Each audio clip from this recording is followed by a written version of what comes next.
Good afternoon, everyone. Happy afternoon. Ramadan. Good afternoon. Hey, why you cut in when I say? You know I always start by saying Happy Ramadan. Yeah, but I gotta get my words in real quick. So this is the problem with my sister, everyone, is that she drinks too much coffee and then she's too much hyper.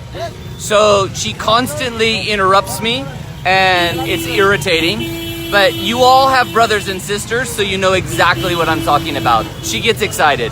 I also get excited. I have to interrupt him if I want to say something. So we're kind of excited because we moved into a new apartment, and so we're on our way there now. And we wanted to take a little bit of time and just see if there was any questions and answers. So when we do a Facebook Live, rarely do we get a chance to like read the responses that are coming and ask people, you know, who has questions.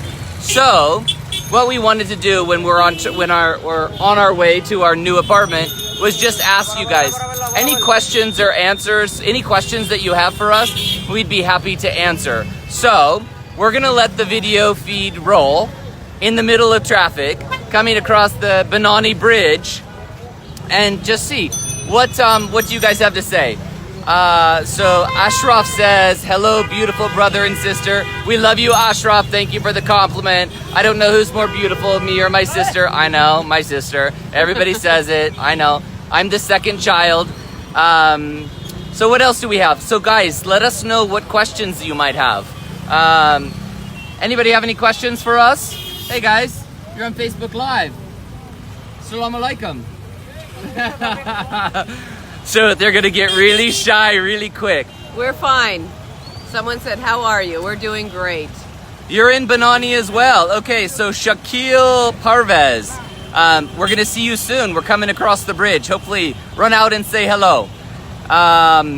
Make sure that your questions are in English because we have a hard time reading it anyway because we're blind. So if we do this, it's so we can see it. So we're supposed to be doing question and answers, and my sister says to me, she's like, I can't see that far. It's not that far. So it's not that far. If I get the phone any closer, you'll see really how old she is.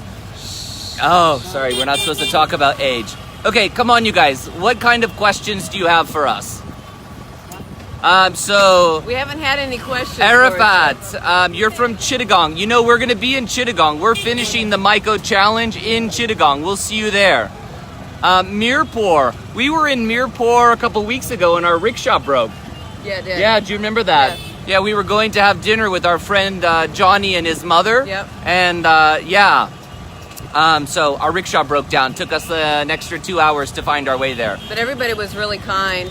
Okay, I'm gonna scroll back here. We've got so Hassan Mahmood says, what does Mikko Foundation? Okay, so Mikko Foundation exists for the purpose of raising money for the impoverished people of Bangladesh. That's why we're here. So we raise money in America. All that money comes to Bangladesh, and where we can, we raise money here in Bangladesh as well, and all that money comes to charity.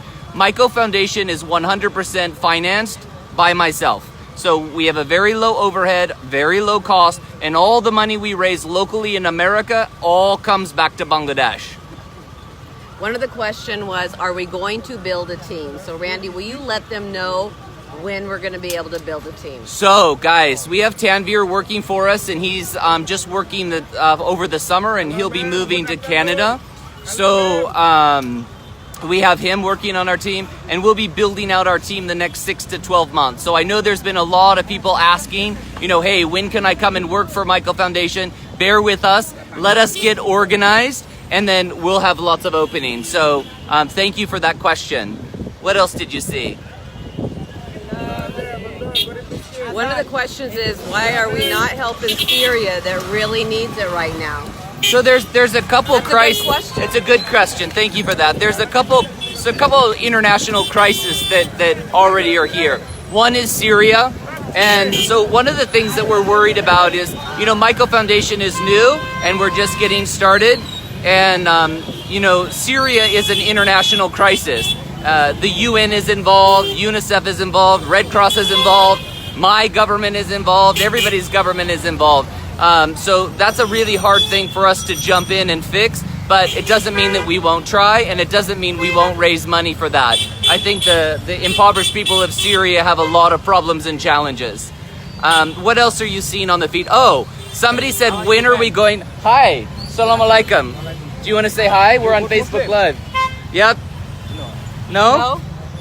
So one of the questions was, when are we going to announce the contest winner? That's a good question. Yeah, it's a good question. So we did a Facebook Live last week. We had a lot of voter discrepancies. So what we decided is we are going to, whichever t-shirt sells the most, white is the winner. It's the only way. We've had voter discrepancies from every single contestant, and so we think that that's the best way. So I made a bunch of t-shirts. I spent my own money on it, and so we're gonna sell. Whoever sells the most wins. Right, and just a clarification, Randy doesn't mean that the discrepancies of the voting was by our contestants due to the different, our database and the Facebook auto likes. It didn't have anything to do with who did the artwork. Yeah, it wasn't a contestant issue. It was a systematic failure in the software, in both software. So we feel like this is the best way. What else do you guys have? Come on, tell me, what other questions do you have? We get thousands of messages on Facebook. Please, let us know what you would like to know. We're happy to answer any questions. I know that a lot of questions have been, what else are we going to do? Who else are we going to help? All we can tell you is we are new and fresh, and we will help as many people as we can, but it's one person at a time. We can't fix everything. Right. We can't help in for everybody out there that needs the help. So if you can be patient with us and help support us, and yeah, just help support us and just be there to support us. I think that's what Paul is trying to say. Yeah. I think that there's a lot of messages that come through that ask, why aren't we doing more, and why isn't Mikko Foundation solving the Rohingya refugee problem? the world crisis. Yeah. Yeah, that's a world crisis, and it doesn't mean that we're not going to visit the camp and try to raise awareness, but on some of those international crises, it's really tough for a new organization. It doesn't mean that we don't have passion. I'm ready to go. I'm ready to fix it, and I'm ready to create awareness. Right. But some of those international crises are tough for a small company for us. And just with the three of us right now, I mean, we can only do what we can do, but we want to do more. And as long as we're patient and you're patient, I just can't wait to see how much we've done in a year, or even 6 months and 3 months, and look at the metrics and see what we have been able to have a huge impact with. And but one thing that we can do is give you guys our love and our attention. And our support. Yes. 100%, we're here to support, to love, and to be there to raise money, awareness for the impoverished people of Bangladesh. Another question came in. Sorry, it scrolled as Paula was talking, but how to volunteer. We are going to, in the next week to 10 days, we are going to launch on our www. Mikko Foundation site a volunteer program. So you guys can actually go on to the website and you can volunteer and register to volunteer. And then as we have special events, you guys will have the opportunity to volunteer, and we'll call you, because I know a lot of you want to participate and to be part of all the great fun and the great events and the fundraising that we're doing. I know a lot of you want to participate in this, and we want you to. And I know he said 7 to 10 business days, but you know, we'll do the best that we can. I'm a severe optimist, so what I do is I'm like, yeah, we'll fix it in 2 days. And Paula's like, are you kidding me? That's priority number 98 on the list. Thank you. It's like, wait a minute. I got a list here. He just keeps adding to our list. I do. I wake up in the morning with 100 new ideas, and she's like, seriously, where does this fall on the priority list? So now I know that if he has a list of things that we've got to get done, I just go, okay, let's hit it one at a time. I know we're not going to make it through the list.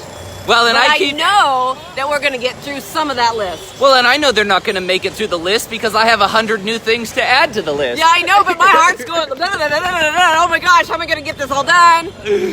So My sister is a taskmaster. She likes to complete everything. And I'm a good delegator, and I need people to delegate these jobs or these tasks to. Exactly. So I add to the list, and she tries to cross it off. Okay, what other questions? Okay, so there's one question here. I want to answer it. They asked, what is the price? Okay, so this comes from Rashid Rahman. Do you think the price of the t-shirt is too high? I mean, very less people will buy at 500 taka. That's a really good question. People will buy that with 500. Okay, people will buy it dresses and World Cup jerseys instead of that. Maybe only the participants are buying. You know, that's a really good question. So when we set the pricing, we compared it to the U.S. model and what we would charge in America. Yes. But at the end of the day, we're trying to raise money through the t-shirt sales to fund really great causes and really great charities here. I think that's a great question. Let me take another look at the pricing and the pricing structure. Let me talk to my vendors and see if they can offer some discounting so that we can bring that price down. At the end of the day, guys, we want as many people in Mikko Foundation t-shirts as possible.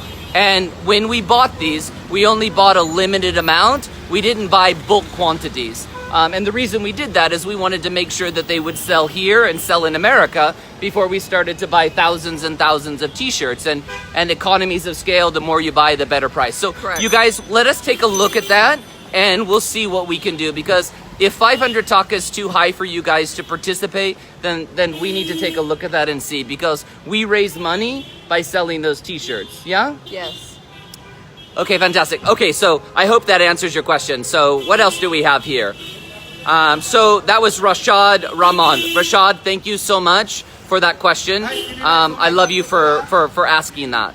What else do we have here? I'm glad that you can read this. Well, I know. I'm the only one. I have my contacts in, so I can read it. Okay, any other questions, you guys? I'm scrolling through. Another question we get is our religion. My sister and I were both Christian.